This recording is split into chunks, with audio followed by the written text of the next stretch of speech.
Thank you for tuning into the GSMC Soccer Podcast presented by the GSMC Sports Network. Your support means a lot to us. Um, your support means a lot to us, so thank you guys for tuning in. We have a great show for you today. We will be covering Barcelona suffering their first loss to the season as they go down to 10 men to lose to Monaco. We discuss Arsenal's scoreless draw with Atalanta. We'll discuss Pochettino revealing a target finish for the USMNT at the World Cup. We'll discuss Chelsea and their direction that they're heading into so far with the season as they prepare to take on West Ham on Saturday. And make sure you stick around for the end of the show where I'll be giving you some of my top headlines going on in the soccer world. Before we start off, if you have a question during the show, we want to hear it. Your input is a big part of what makes the show great, and we thrive on your energy and insights. Whether it's a quick comment, a thoughtful question, or an opinion you just have to share, don't hesitate to drop it in the chat. Now, if you want to make absolutely sure your message stands out and gets featured on the show, there's an easy way to do that. Use the super chat feature. Just click the $ at the bottom of the chat box to send in your super chat. This guarantees that your message gets on there, and it's also a fantastic way to support our channel. We rely on your support to keep bringing you the sports content you love, and we appreciate every bit of it. So go ahead and let us know what you're thinking.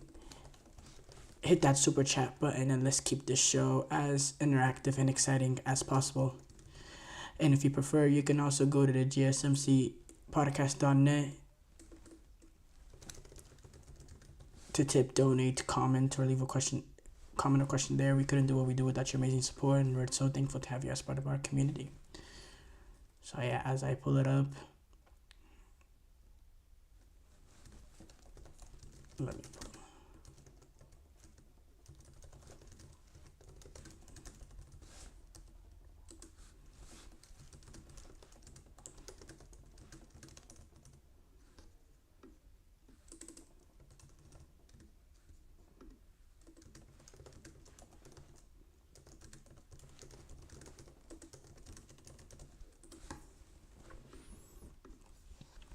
Well, we start off though with Barcelona and the first loss, their first loss that they've suffered this season. We know they've gotten off to an amazing start, winning 5 games from 5 in Hansi Flick's first season at the club, winning 5 games for 5, and doing it in really good fashion, finding themselves top of La Liga, actually 4 points above anyone else. So they've done a really good job for themselves. Barcelona, they played some really good football, and they've been very impressive. They got a 7-0 win over Valladolid. They were able to dismantle Girona team that finished 3rd in La Liga last season. But they faced some adversity going away to Monaco, who, by the way, it doesn't matter because it was preseason, but the final preseason game, the Jean Gambert annual trophy that Barcelona plays for against a random club, it's a preseason trophy. Monaco was able to beat Barcelona 3-0, and it's not like Barcelona didn't. They had Ter Stegen out there, Christensen, Jules Koundé, Balde, Rafinha, Lewandowski. They all played in that game, and then Lamine Yamal, Ferran Torres. They came off the bench. So it's preseason, but and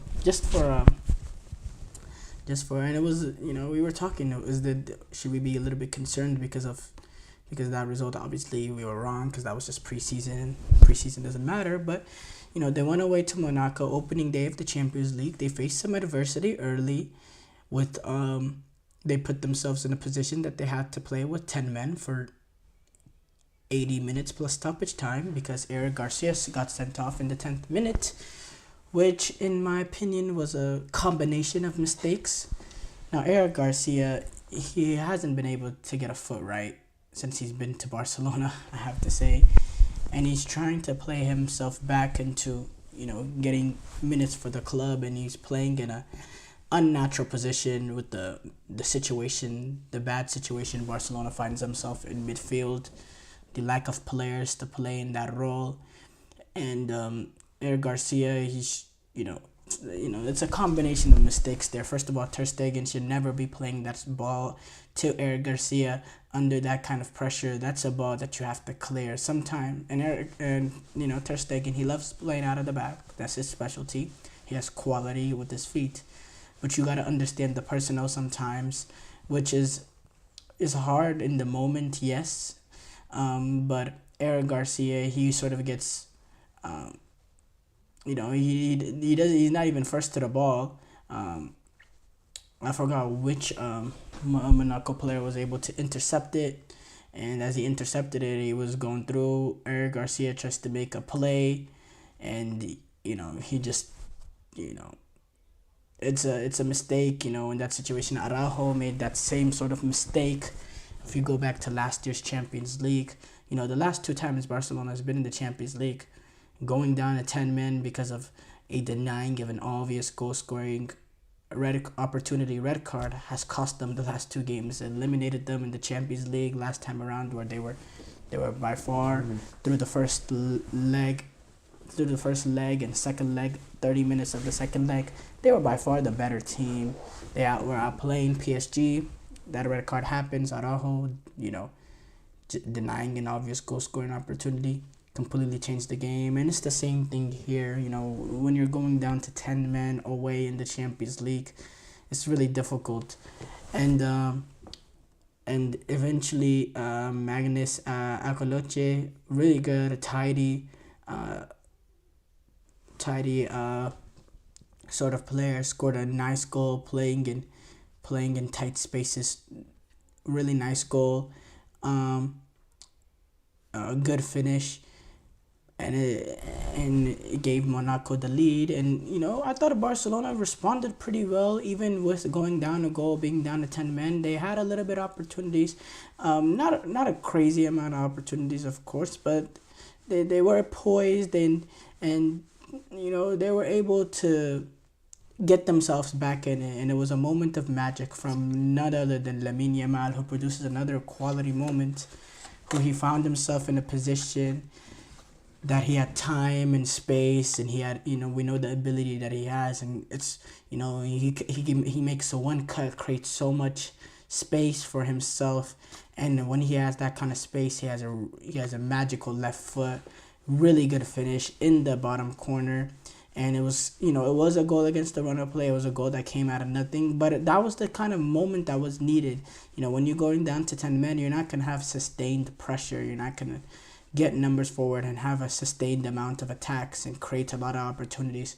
So when the few moments opportunities come, the few moments you can show your individual magic, you need to show it. And Lamine Yamal did that in brilliant fashion, getting that goal. And I didn't think Barcelona were horrible. They went down to 10 men. Obviously, Monaco were the protagonists, which is justifiably so when you're up to 10 men. And yes, for a team that's played as well as Barcelona has played this season, it would be expected for them not to, throw it in the towel just because they went down to 10 men. They worked really hard, and, at times they had a little bit of a string of possession going for themselves. But eventually it takes one mistakes, it's that one moment that Monaco are looking to pounce upon, and it came later on in the second half. The opportunity came in a transition moment for Elenkena. I'm saying that name. I'm probably butchering that name wrong. I'm saying that name so wrong. Who came off the bench? George Elenkena. He's a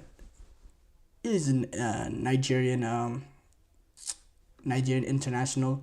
Or not an international yet, but Nigerian player. He's only 18 years old. He'll be a Nigerian international soon if he continues his development.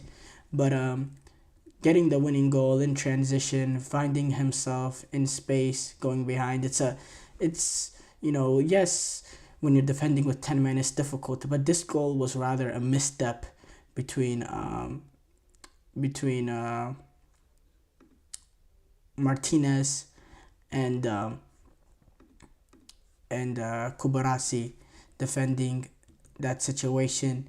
Um, they don't, nobody tracks the run. Nobody tracks the run. They're both, both center halves are, one center half pushes up to the halfway line. The other one is, not right at the halfway line. So it plays in. It plays,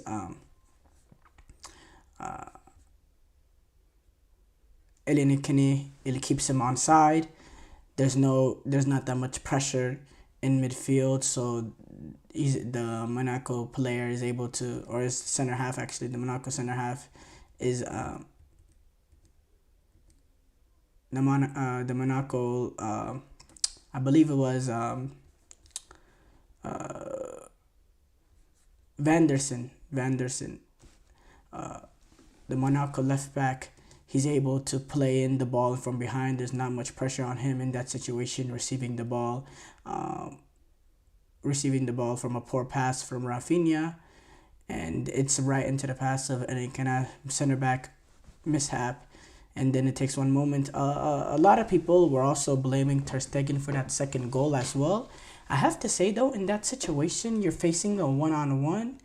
Always with these one-on-ones, you're always trying to guess. With someone coming in one-on-one with the keeper, and hitting the ball with pace, it's like a penalty. Essentially, it's a guessing game. Ter Stegen decided to guess that he was gonna try to tuck it into the far post, so he leans that way and shows the near post, and Elenikina, he doesn't finish it. He finishes poorly. He goes straight. It's essentially should be straight at Ter Stegen. Ter Stegen tries to guess which direction he's going into, and Elenikina, he hits it straight at Ter Stegen, and Ter Stegen, he got a little bit on it, but just couldn't get enough on it. And from that position, it does look like a goalkeeper mistake because, well, it's literally he literally shoots it straight. But in that sort of situation, you're trying to guess almost. And yes, a lot of people, even a lot of the goalkeepers are saying he should have stood his ground and waited to see where the ball was going before he made an attempt at it. But sometimes, as a goalkeeper, you try to get a little bit more clever, a little bit cute. But I do have some sympathy there. There is a level of sympathy there. Overall, I don't think there's too much to panic when it comes to this result for Barcelona. I don't think it's the end of the world. With the fact that they've had a brilliant start to their La Liga campaign, and we know this is a project for Hansi Flick, and it's something that they're kind of trying to improve on as the season goes on. Definitely. And going down to 10 men, it's always hard to analyze these sort of results when you're going down to 10 men. And it's not the end of the deal. It's not the end of the world for Barcelona.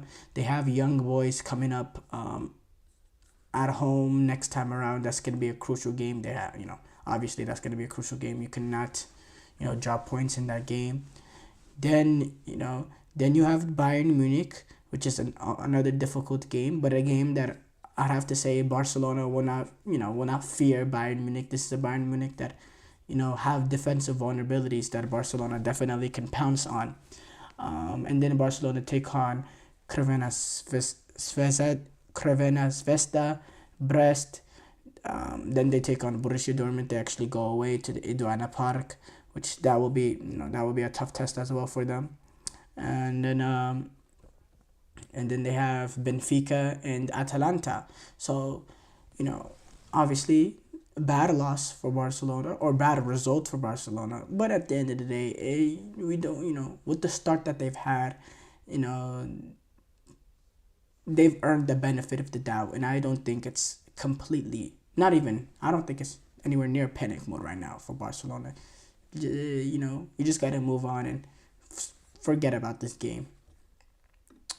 Short break here coming up. When we come back, we will discuss Arsenal's scoreless draw with Atalanta.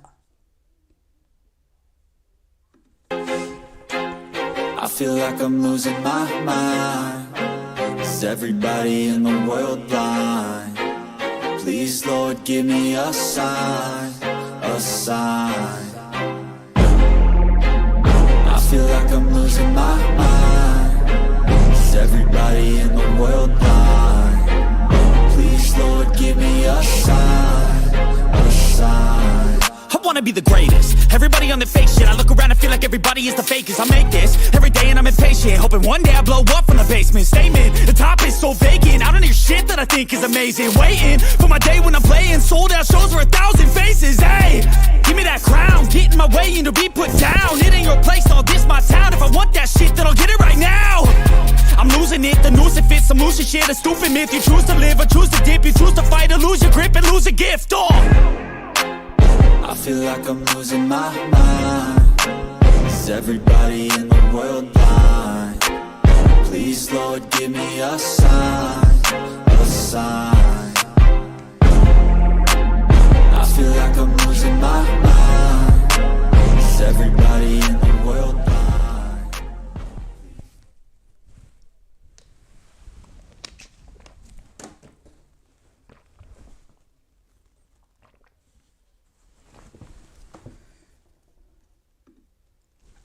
Before the break, we discussed Barcelona's first loss of the season as they go down to 10 men and lose to Monaco. We move on to react to Arsenal finishing a scoreless draw with Atalanta, 0-0 stalemate. In a game with very little moments, very overall boring game to watch. The one moment from the game is the David Raya incredible double save that we'll get to later. That saved Arsenal in this game. But yeah, this game was so boring and such a snooze fest. Before we get into that though, I do have to say a little bit surprised with Mikel Arteta in his in the lineup that he came out with in this game. We know Arsenal will have an away game to Manchester City on Sunday with an extra, with only 2 days to prepare to rest these players for that game against City. And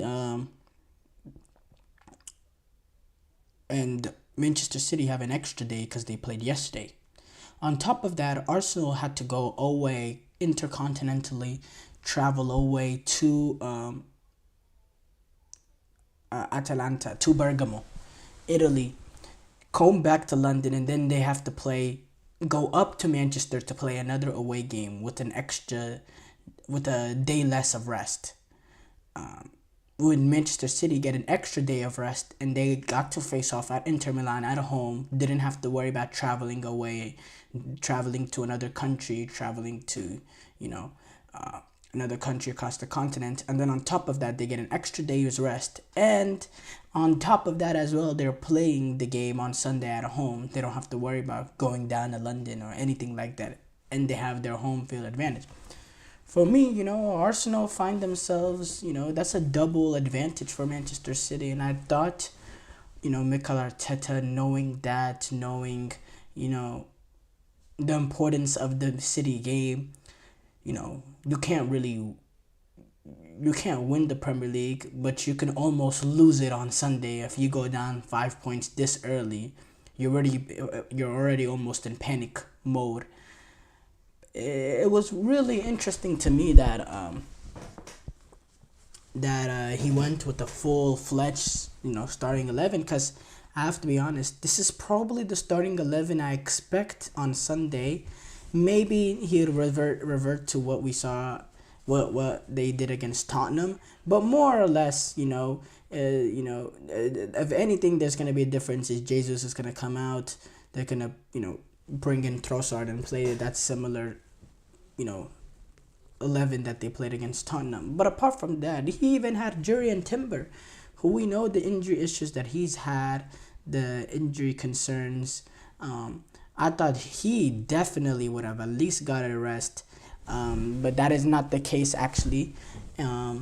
So, look, it's a little bit of a gamble because, 2 days rest going up to Manchester It's a difficult task to say the least, playing against Manchester City. But he was, he valued this game. He realized the importance of this game. Diego Simeone, after they had that late win at Atletico Madrid, he came out with how important this, the first game of this new format is or whatever. So maybe he doesn't want to overlook this game. He's valuing not playing those two unnecessary games in January. So yeah, big win. Not big win. Big call for Mikel Arteta to go out with the full-fledged starting lineup. As far as the statistics of the game, 8 shots for Atalanta to 6 for Arsenal, 2 shots on target for Atalanta to 2 shots on target for Arsenal, 54% possession for Atalanta to 46% possession for Arsenal, and I have to say it was a 0-0 snooze fest, and David Raya's save was the biggest talking point out because it was the only talking point. It was a pretty hard game to watch, I have to say. But Arsenal, they fought hard going away to Bergamo. They it was an earned point. If anyone was gonna get the win, I do have to say I thought Atalanta had a little bit more opportunities. They had that penalty and they looked a little more lively of the two, a little bit more threatening. The big moment came though, as I was saying, in the 51st minute. David Raya. There was there was a penalty situation. Thomas Partey, he was tangling with Ederson on the edge of the area, and the referee ended up pointing to a spot. They did review it on VAR as well, but VAR didn't intervene. Mario Retegui, if you watch the European Championship, he was part of that Italy team. He was the one that took the penalty kick. He did that sort of stutter, those sort of stutter runs that bother me a lot. He went low to Raya's right. Raya made a really good save on the penalty, but the big moment was when Mario Retegui followed up the save, trying to redirect it with his head back into the goal. David Raya is able to spring off, show his reflexes and quickness to make a remarkable save to prevent that second goal from going in. Really the moment of the game, probably the moment of the day when it comes to there was a late goal in that Atletico Madrid game that we'll discuss later on. But big moment there. Arsenal, they didn't create enough. They didn't create anything, to be honest. I think the only opportunity I can remember was, they had the free kick by Saka that Atalanta's goalkeeper was able to save. Apart from that, I don't remember any clear-cut out opportunities that Arsenal had. And this expected. Keep in mind, this is an Arsenal team without Martin Odegaard, who Mikel Arteta came out saying yesterday he's going to be out for a lengthy time. A lot of, the majority of the creativity with this Arsenal team came from Martin Odegaard. You don't have creative wingers in Bukayo Saka and Martinelli. They're not creative players. You can bring Kai Havertz and play him in an advanced midfield position like they did today, and he'll give you some hard work, and he'll be able to get on the ball and drive forward and play off, Gabriel Jesus or Trossard or whatever. But he's not really the type of ball that will make those cute and clever plays to play in a ball to someone, a line-breaking ball that can open it up. That's not really his game. Him and Martin Odegaard are completely different profiles, and Kai Havertz wouldn't give you what Odegaard gives you in terms of creativity playing in that role. So we knew it was going to be difficult for Arsenal to create a lot of opportunities, especially going away in Italy.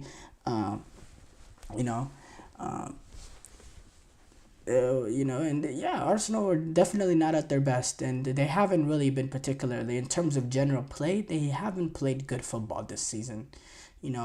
I have to say, this is, against Tottenham, yes, they won the game, but in terms of possession and general play and going for it, they were second best. Tottenham were the ones that were going for it, which is expected.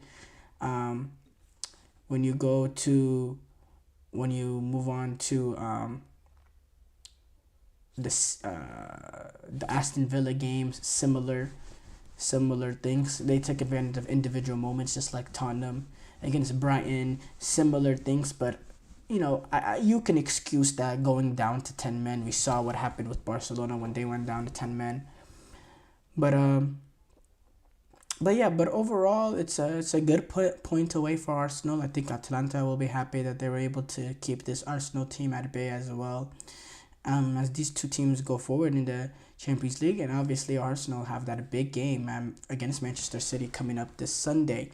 In terms of Champions League play, Arsenal move on to take on PSG at the Emirates in the next Champions League window.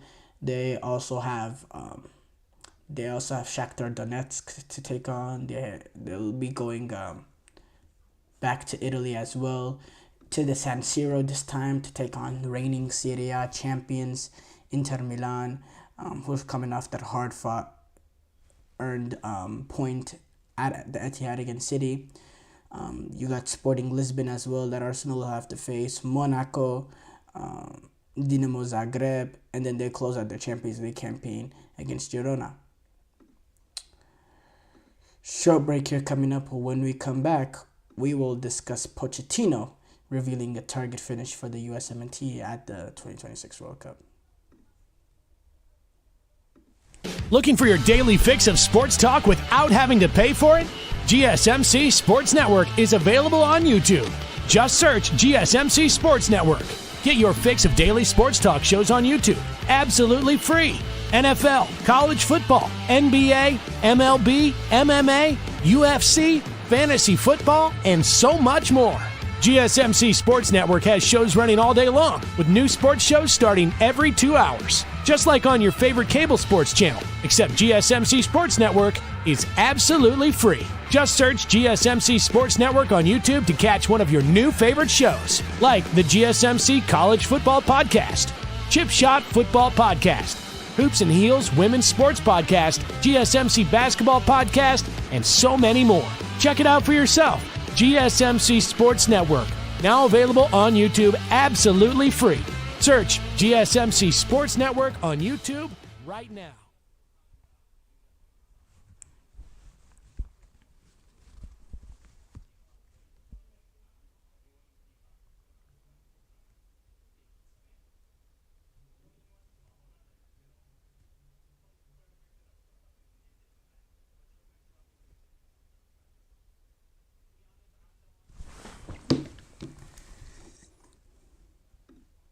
Before the break, we discussed Arsenal's scoreless draw with Atalanta.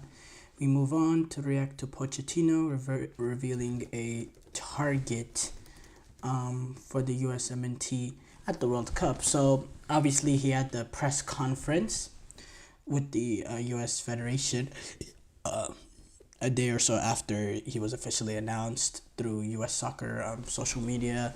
They announced it officially, but then he had his press conference, and what we didn't see is later on after that press conference, Gary Neville happened to be at that press conference, and part of this new addition that they're adding to the overlap, where it's basically overlap. It's called soccer, like an American version.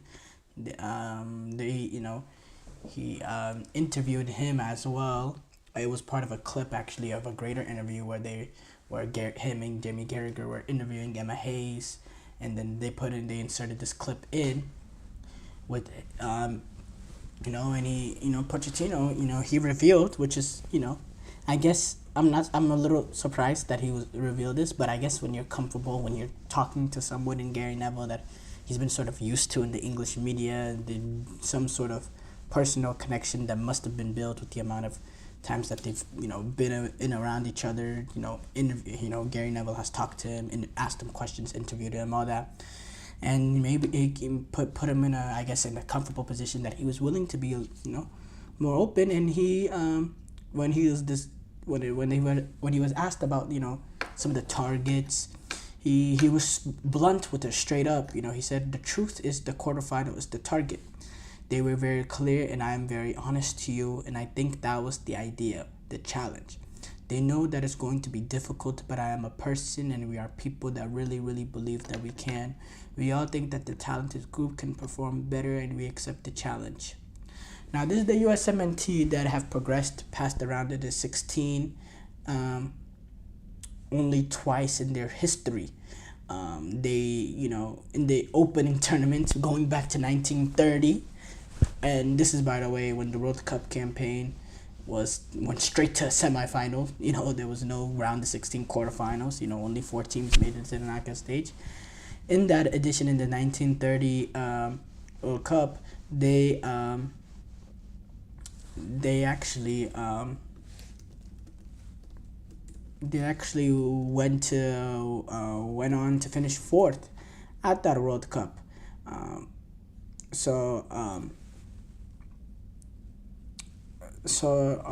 Obviously now they finished 3rd. They beat Yugoslavia in the 3rd place game. Sorry, I needed to correct that. They finished 3rd at the World Cup, and that's their highest ever finish. But to be honest, that's 1930.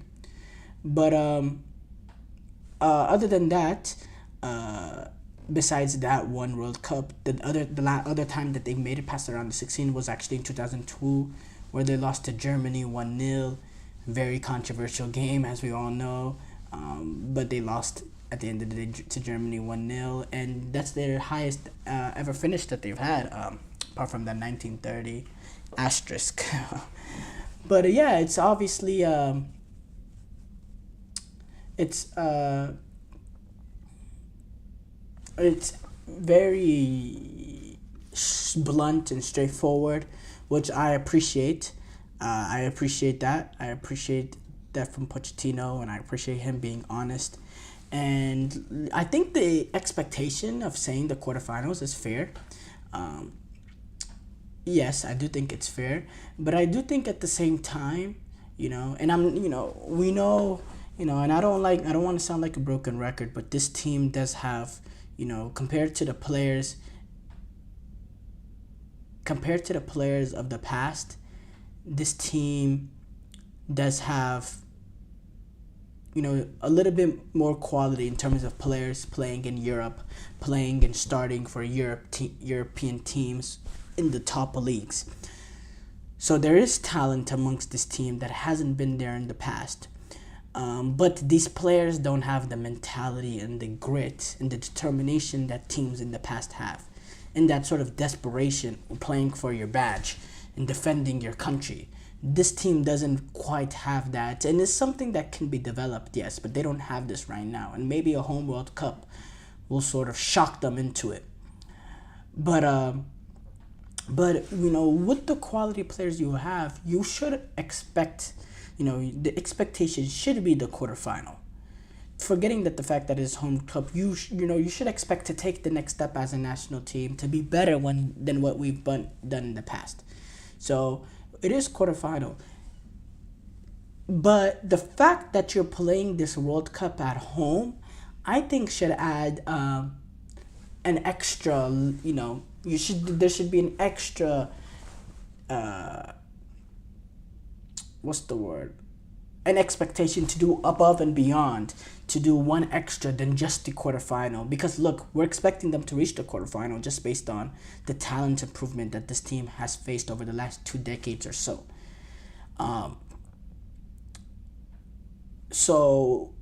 With that and the combination that you're playing the home World Cup, I do think you should expect semifinal. You should go 1 and above. And yes, that seems unreal. And it is unrealistic to expect the U.S. men's national team in a semifinal.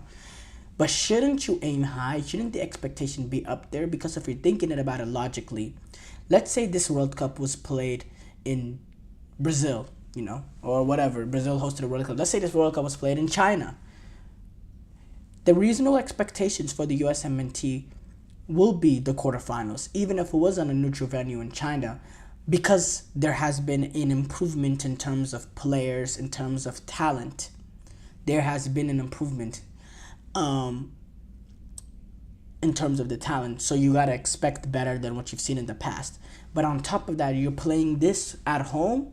It adds a level to the expectations. But at the end of the day, Pochettino can't really come out and say the expectation is semifinal, because that's a little rich. That's a little bit too much of a high horse.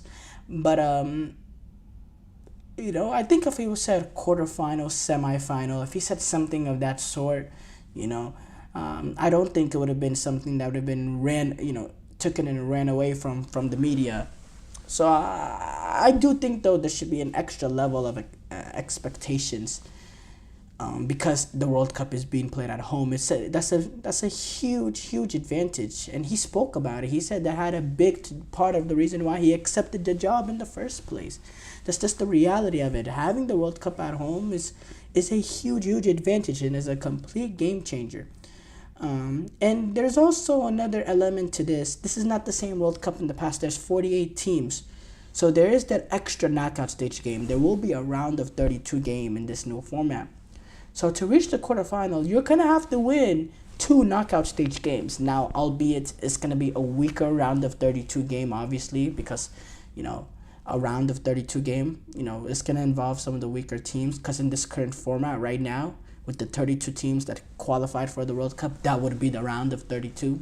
So you're gonna face an easier opponent in that first knockout stage game.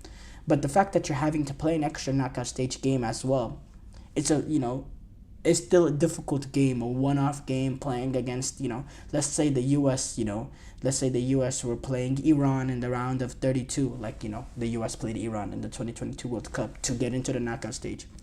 That'll be a very difficult knockout stage game, a difficult moment for them to reach the round of 16, where the big expectation is to win that game. So that is also something that should be thought about when you're making, realistic target points for the USMNT at the World Cup. But yeah, I'm excited to see what Pochettino does with the USMNT. I'm so excited. I think we all as US soccer fans should be extremely excited. Show break here coming up. When we come back, we will discuss Chelsea, and as they take on West Ham on Saturday.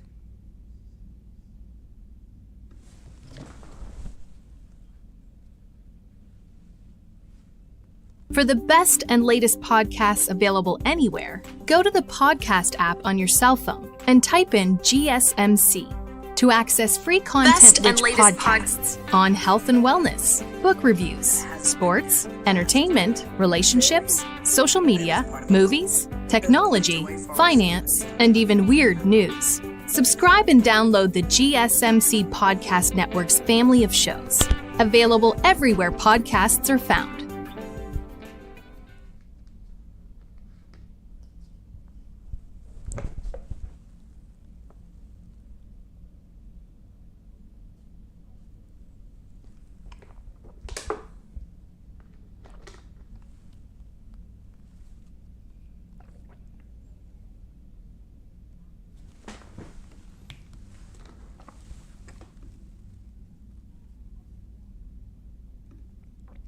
Before the break, we discussed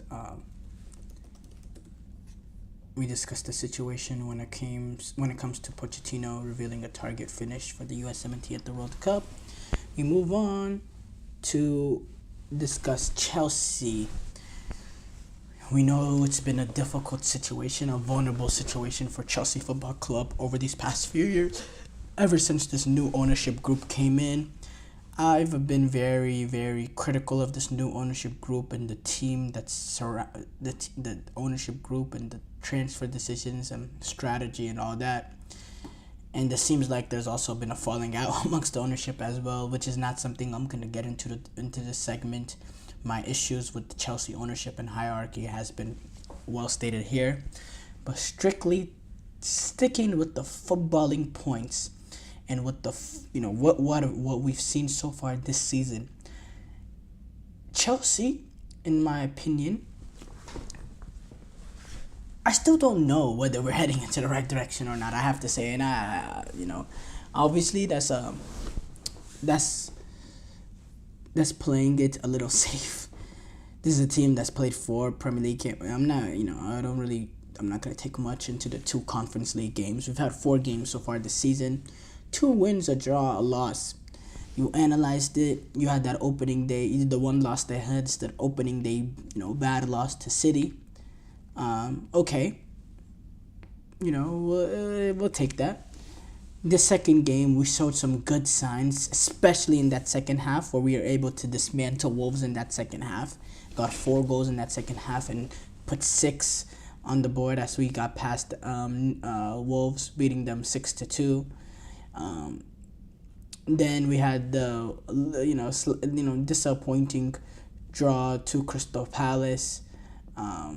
Good moment, it took a little bit of a magic moment from Eze to bring them back in it in the second half. First half, I thought we played really well. Second half, didn't play to the level. Again, it was like sort of a 50-50 performance. And then the Bournemouth game, again, Chelsea, they were sort of hanging on for a bit in that game. Bournemouth were the better team, but Bournemouth didn't capitalize on their opportunities. And Chelsea, with the depth that they had with the players, when you can bring on Nkunku, João Felix off the bench against tiring players, against a tiring defense, and against a team that, just couldn't take advantage of the opportunities. Eventually, Chelsea were going to go back the other way and take advantage. Nkunku did exactly that, coming off the bench, taking advantage of tired legs. And look, I do have to say, what Chelsea, that Bournemouth game in years past, Chelsea 99% chance, or 99% of the time, they would have lost that game. They wouldn't have the resilience to hang on there, despite suffering the pressure going away, suffering the sustained level of pressure that Bournemouth was being applied to them. Being able to not only hold on and to, keep the clean sheet, which Robert Sanchez had made some good saves as well, but on top of that, to go back the other way and to get the winning goal. In times past, Chelsea, there was that would have been a struggle, and we're getting 7 points in 4 games is not a horrible output. We're still getting results despite us not playing at a top level, which in years past, especially in early on the season, we'd play very dull, bad games, and we'd be losing games, and we'd be very, very inconsistent, and we'd lose a lot of games. So far, through 4 games, we've only lost 1, and yes, 2 win. Let's be for real, 2 wins, a draw, and a loss for Chelsea Football Club. 7 points in 4 games. It's not the expectation. When we look at Chelsea in the wider scope of things, but we have to be realistic. When you're looking at this, Chelsea team now, this is a team that is in transition, that's been in transition for a while now, that has been, in that transition has been exasperated because of, managers being fired. Then you finally bring in the manager, Pochettino, that you think is the long-term project, and then you let him go after a year. And then this sort of the cycle continues again now with Maresca coming in, and we know it's going to be a little bit of transition. I do think, entering preseason, I thought we were gonna have some really bad issues, because in preseason we made a lot of mistakes playing out of the back, and we had a lot of defensive vulnerabilities. And we've had, they've reared their ugly head in this season as well. In that Wolves game, there was few bad moments playing out of the back in this Bournemouth game as well. Some of the bad moments we saw in preseason reared this ugly head, but we were able to stay with it. We were able to bend but not break, and we stayed in those games and we stayed in those moments. And for me, look, I thought entering this season, oh my goodness, we're gonna start off so badly if we play anywhere, if we make the mistakes that we made in preseason. But to get 7 points is not the worst thing in the world, and obviously we need to see more steady improvement from this team. I think Maresca does have this team setting up well. I think the team morale is also good in there. I think he's done a decent job with handling Enzo Fernandez. I think Chelsea also has a lot of players that are hungry to prove their worth, like a Pedro Neto making this move to the top club now. Cole Palmer to replicate the success that he made last season. Enzo Fernandez, Moise Caicedo, we know, they need to take the next level. And then Jadon Sancho as well. That's going to be a player that has a lot to prove. So there's hungry and desperation in this team. And there's a good overall setup now, strictly when it comes to football with what's going on. But going to this game that Chelsea faced, they do take on a West Ham team that are playing at home, that haven't started off the season as strongly as we expected. Obviously now being managed, West Ham are being managed by Julian Lopetegui. We're expecting this West Ham team to be, to battle around, that 8th, 9th, 10th place position with Julian Lopetegui, a very good manager in my opinion. But they've started off with a win, a draw, and 2 losses. Not as great as what we expected. Obviously, they had, opening up against Aston Villa, a team that finished top 4 in the previous season, wasn't the greatest fixture. Then you play Crystal Palace, take advantage of them. Then you have the loss to Manchester City, which is not the worst deal in the world. Then they draw with Fulham. But I do think this West Ham team has some footballers. I think they can play some good ball. I think, the combination of Susej, Kudus, Bowen, Mikel Antonio, they have some really good players in there. You have Somerville, Paqueta as well. They're also playing at home in the atmosphere, at London Stadium. And I didn't mention as well, Danny Ings, he's still involved. He's a part of West Ham setup. They also have Fulkrug, who's suffered an injury. We're looking. I was looking at an injury update. He is going to be a doubt for the clash against Chelsea. Because of the ligament injury that he sustained early on the season or in the international break. But the West Ham is a team with quality and a team that will give Chelsea trouble. For Chelsea, you just need to be they need to be defensively solid. You can't make mistakes playing out at the back. And you got to take advantage of the opportunities that they come. They need to play a little bit more to the tempo that they played with against the Wolves. Even if West Ham don't open up the way Wolves does, just move the ball quicker as well. Sometimes Chelsea, when teams are playing a little bit lower, how quickly they move the ball becomes way slower. And they allow how the other team plays to dictate the way they want to go about it, which I think Chelsea need to move the ball quicker, even if a team is playing lower, because I think that's your only way to break them down. Moving the ball quicker, getting it from one point to another, opening up the defense, getting trying to move the players off their blocks and open up spaces, and open up little pockets that players could take advantage of. By moving players, by moving center halves, by moving fullbacks, by making it a little chaotic for the other team trying to defend these quick one-touch balls being played in.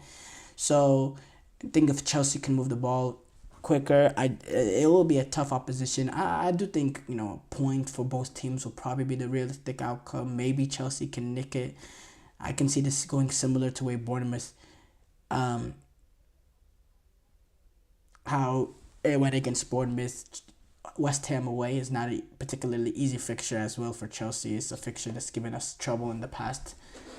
So, I'm very looking forward to it. And we'll see. But overall, I do think Chelsea are heading into the right direction so far this season. I do have to say. I'll give them the credit for that. Before the break, we're going to take a short break here. After the break, we will discuss some of the top soccer headlines.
Before the break, we discussed Chelsea and whether or not they're heading into the right direction as they prepare to face West Ham.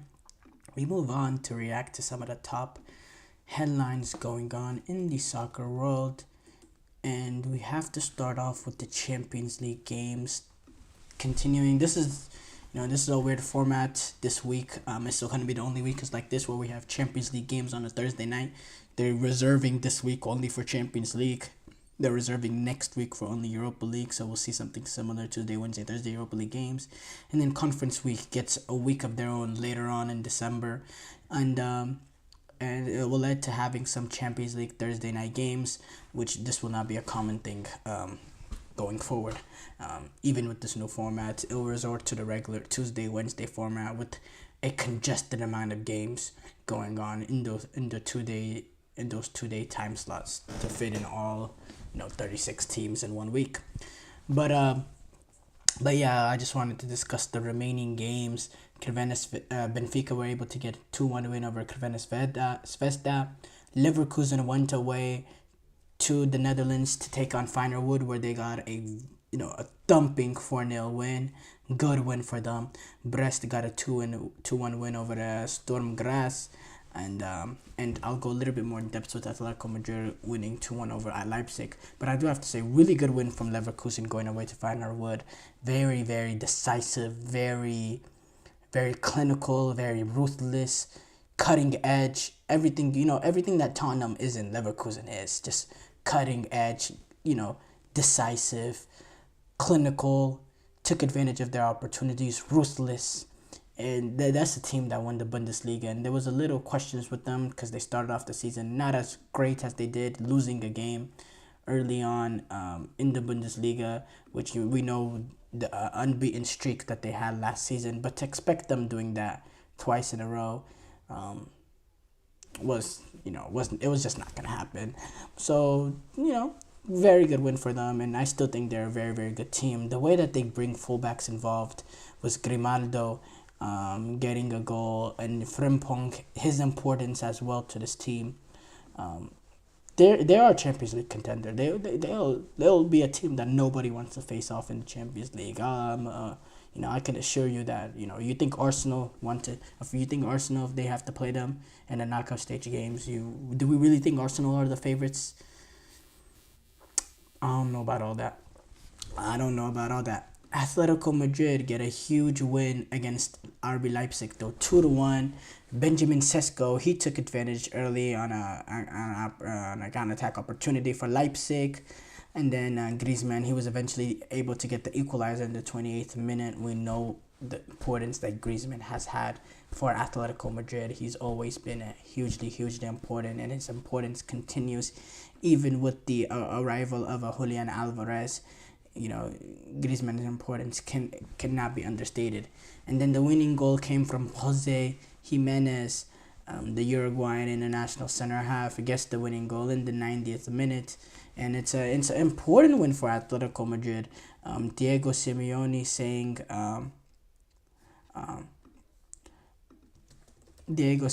was saying that this was a must win.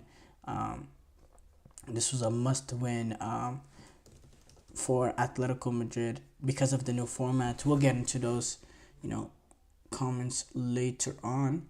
But speaking of this game, I thought it was a fun game to watch. In the fact that it went back and forth. Leipzig getting that big goal early with the header from Sesko on a counter-attack moments. Griezmann, the really good goal he scored with the very good volley.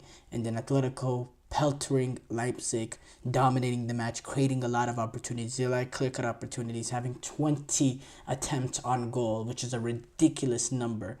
And finally being able to get the goal into the back of the net. And it came through Jose Jimenez heading it in from across from Griezmann, who got a goal and assist as well. It was a great game. Griezmann speaking about the game, he said, "We know that any mistake could cost us a goal, and that's what happened. was what happened, but we were mature enough to keep calm and work our way back from behind to start on the right foot. Winning is very important. Every Champions League game is difficult no matter the opponent. We have to work hard and keep going like this. We have tried until the last minute. We have a deep squad that will make the difference. Like today, we're on the right track, but it's only the beginning. And Diego Simeone, he had an importance, and we saw it. Whenever Jose Jimenez was able to get that goal, he ran down that touchline and he celebrated with the Atletico players. He joined in the celebrations, in the pile, on top of Jose Jimenez, and when Simeone was speaking to the press about the win, he said the format forced us to win. Today, a draw is of little use. We played the game in different ways and with different players. The players interpreted well, and we got a much needed win. He's saying this new format, and with the 36 league game format, and the fact that you're only playing 8 games and it's a 36 team league. 1 point is not the biggest. It's not the biggest thing in the world. 3 points is very, very critical. Obviously 1 point could be the deciding factor down the line. Could be potentially, but more likely than not. Especially this early on. 1 point is more like 1 point lost than 1 point gained. So especially with Atletico Madrid, Leipzig is a good opponent, and I believe Leipzig is actually a pot 1 opponent in this format, as well. But there will be a little bit of harsher test to come. Atletico Madrid have PSG to play, and then they have Leverkusen to play, and then that's about it. The rest of the games are not done. This is probably their third most difficult game. So to get a result here, big win for Diego Simeone, big win for Atletico Madrid. I don't have to say that. Really, really big win.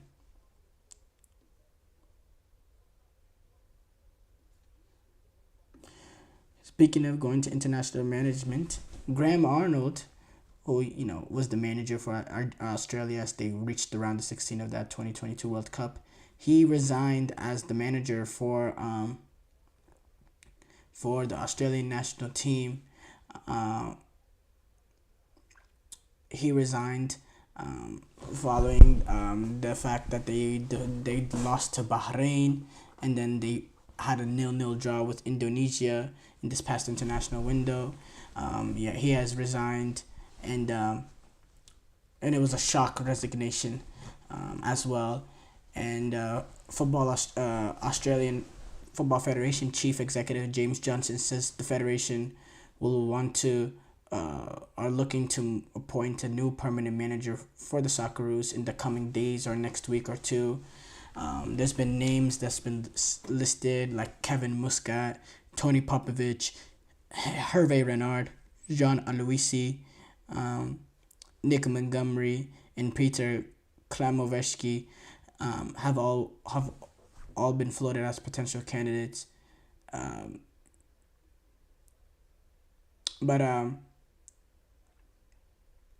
We'll see what the situation is with the Australian national team. Big decision there to make as well, because you want to get back on the right foot in this World Cup qualifying campaign. You do have that extra safety net, the fact that it is a 48 team World Cup, so you have a little bit of breathing room for these bigger teams, which is, I think, it's going to be hard to see some of these. I'm not saying Australia is a big team in the worldwide things, but when it comes to Asian football, Australia is a big team.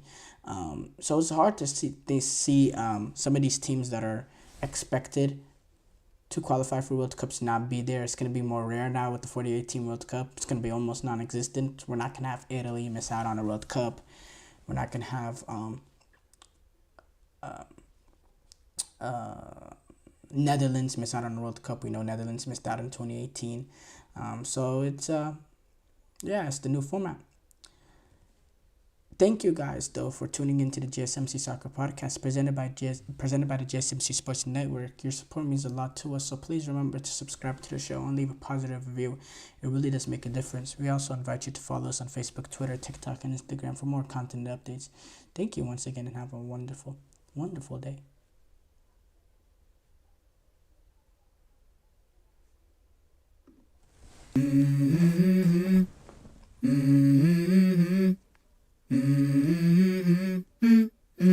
Let's go. I wake up to a little bit of drool on my pillow, feel like it's gonna be a bad day. Yeah, I'm tired.